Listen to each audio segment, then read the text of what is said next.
You know, oddly enough, When you knew some guys?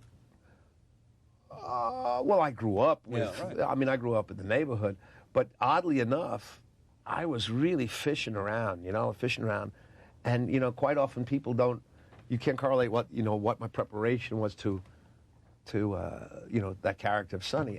And one day, I had already shot a scene, and I was really fishing. It was uncomfortable.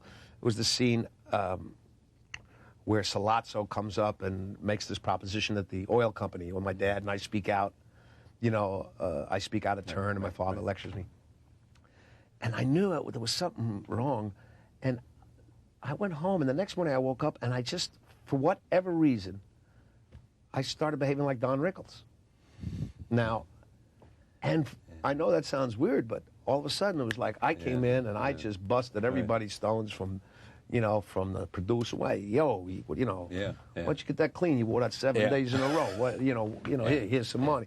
And I just started being Don Rickles. And that was it. And I could have done Francis said Hamlet to you, then it like began that. to encourage you, I guess. Excuse me? Francis would encourage you, saying that works, that's good, that's... Well, yeah, I mean, it wasn't like I had to tell anybody what was going on inside, but it was that. And they through could that, see it was it. lots of improvisation. Come on, and Francis was wonderful because, I mean, there were so many things that were improvised, and I remember this one scene where we go outside and at the wedding, and the FBI guys are taking down all the license numbers.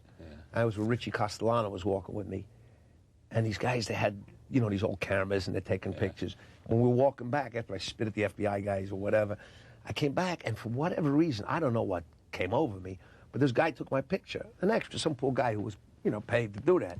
I grabbed this guy, I took his camera, and I smashed it on the ground. And I pulled him up against the car, and Richie was, writing the scene. I mean, it wasn't written. He pulled me up, come on, Sonny. And I remember when I was a kid, it was all right, as long as you paid the guy. And I took out a couple pens, and I threw them on the ground, it was okay. Francis loved that, And the stick, too. I put that in my car when I threw it at the guy. That wasn't in the movie, It just happened. Yeah, and we had, with guys like Bobby and, and Al and stuff like that. It was great. I mean, it was just wonderful.